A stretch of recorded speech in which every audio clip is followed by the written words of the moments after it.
Hey guys, welcome back to Let's Play the Journeyman Project Turbo. We are finally ready to head over to the World Science Center. Select a destination from the listing on the left monitor.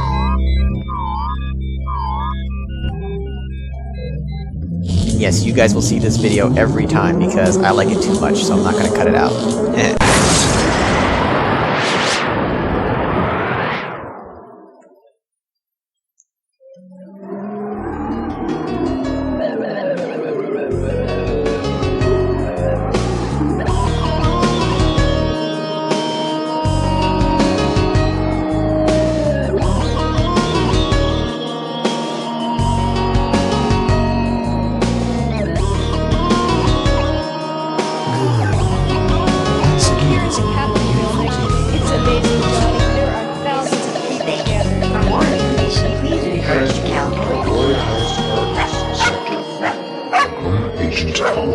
Late arrival. I will assassinate thee, serene delicate.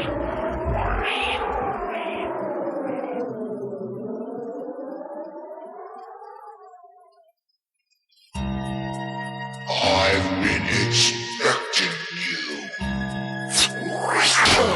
Well, that's quite the welcome. We've been shot in the heart. Not really, but we've been shot. Well, let me think. Do I want to remove it? Gee, I wonder. Well, duh.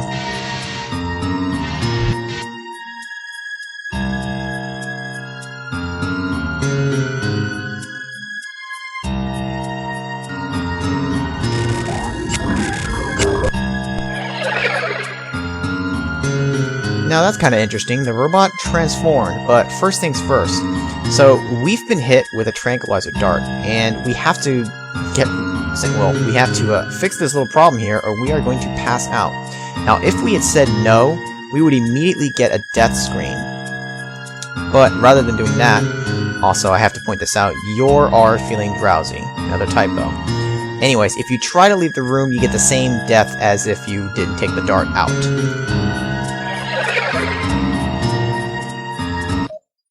And we're dead.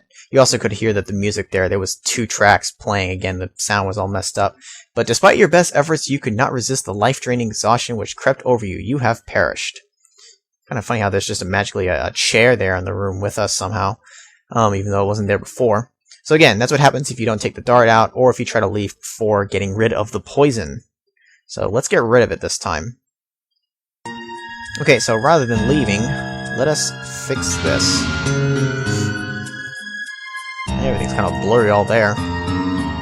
Well, we have this compound analyzer conveniently. So let's turn it on. Sinclair Laboratories, nuclear compound analyzer, blah blah blah.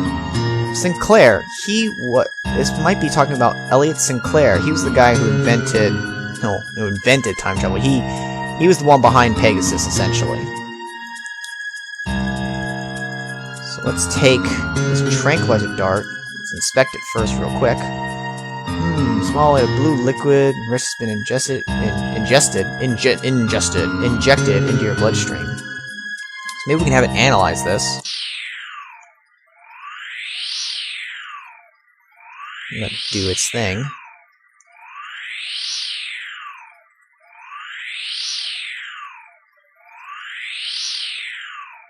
So the cylinder, 94.6 miscellaneous metals. Well, I think the text is getting cut off again. Nothing too important there. Chemical, diamond. Oh god, I can't say that. Diamond hydronate. I can't even read it. Text is kind of hard to see. Anyways, click to continue. So it sends the information to the molecular compositor, which again conveniently is over here.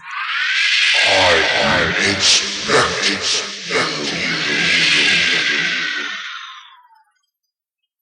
Whoa, man, I'm tripping off acid for real this time. It's kind of hard to tell what he was saying there. It's like 5 minutes until I can't ever quite make out what it is he's saying. Either way, it's not good for us.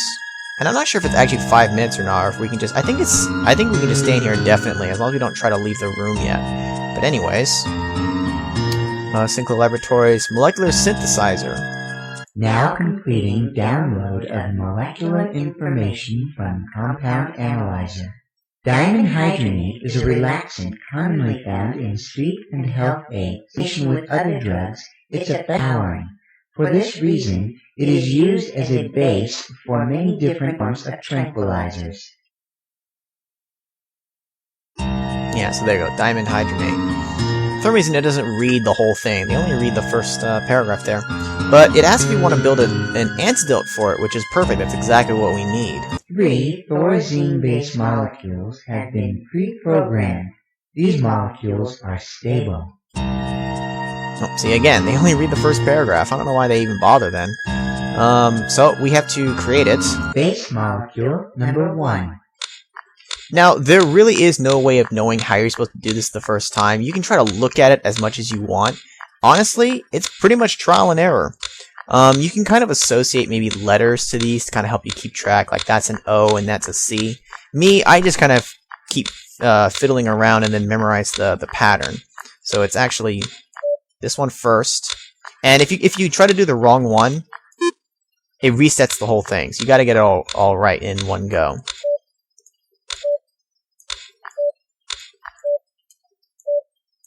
Base molecule number 2.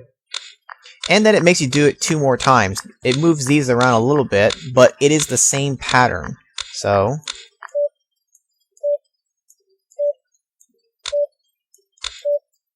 base molecule number 3. And doing it again for one final time.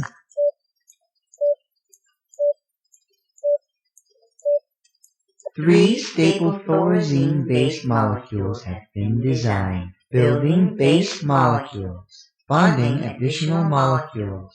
Synthesis complete.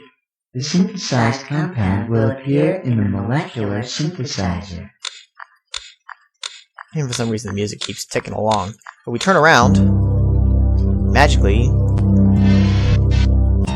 it just appears. I don't remember if there's supposed to be an animation for it or not. Maybe that's only in Pegasus Prime.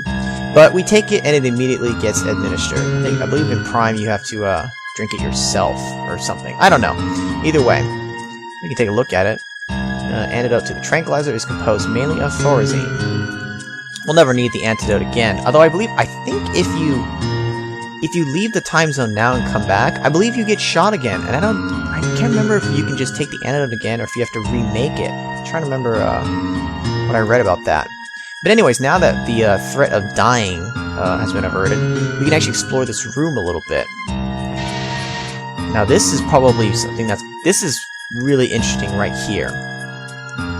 This is the prototype holograph for a robot named Ares, which, conveniently enough, we just fought.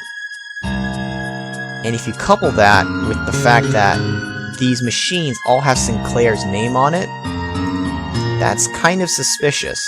You can actually come over here, too. Personal log for Elliot Sinclair. Again, the father of time. That symbol, that is the same symbol that was on the optical memory as well as the robot.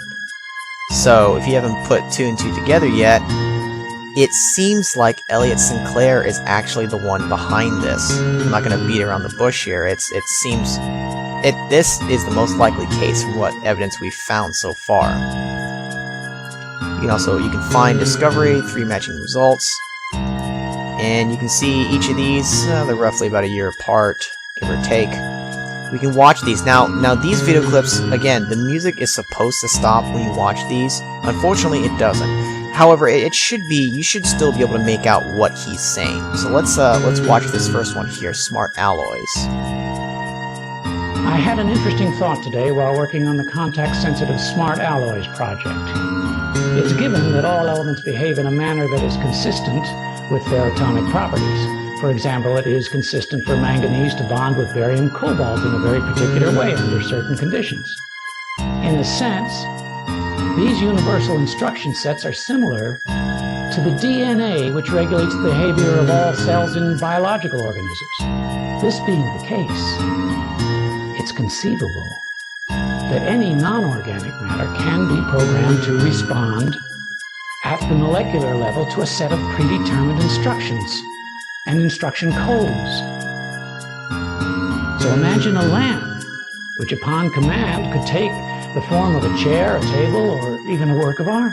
The possibilities are infinite. I'm confident that a proposal to do further research in this direction will be met with approval. So this is the beginning of Sinclair with his discovery. And we get some more insight with this video, especially here. This month has been fraught with discoveries about the morphing process. We learned how to morph all of the elements, but only after we realized that a certain few of them are immutable. Specifically, the inert gases, like argon and krypton, well, because of their unique electrochemical properties, they simply are immutable. Even worse, these elements actually interfere with the bonding of surrounding molecules and bring the whole process to a halt. On the plus side, we have also discovered that if proper care is taken, even organic matter could foreseeably be altered in form.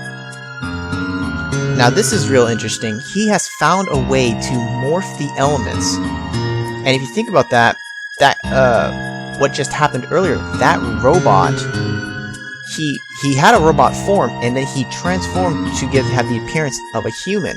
That was actually this theory here being applied. He actually found a way to morph the elements for this robot. Now this is a real big one right here.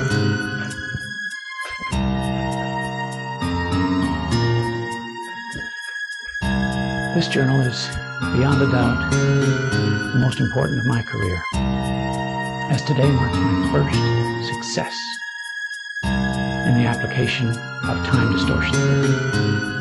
By creating a localized neutrino acceleration matrix, I was able to bend time for just a fraction of a second.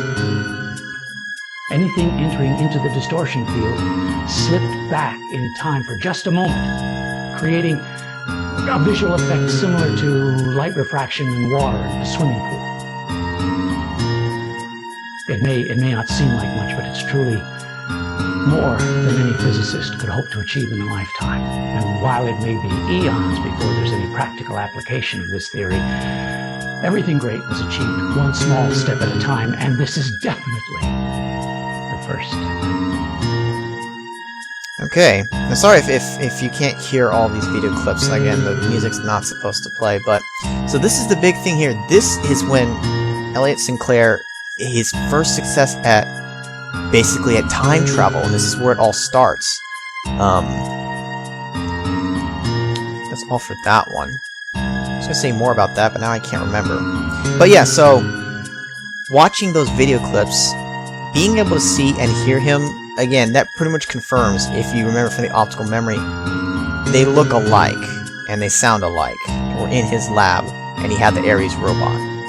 And who else would be able to send these robots back in time, besides the guy who invented time travel?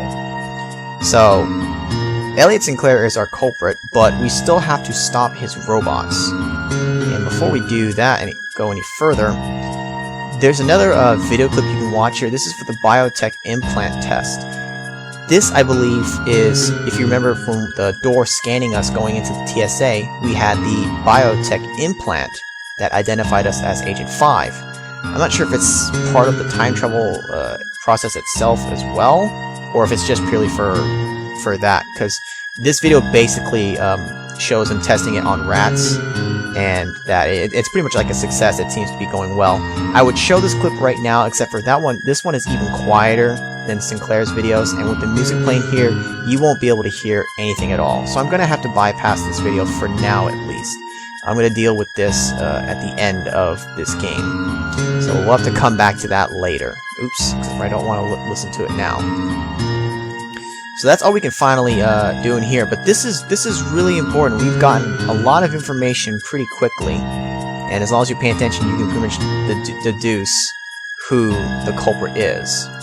So we are actually ready to leave the room, but after watching all those videos and such, I'm actually going to cut this one here. Might be a little short compared to the other ones, but I'm just trying to break these apart because of what I'm going to have to do next. So in the next part, we will actually venture out and check out the World Science Center. So I'll see you then.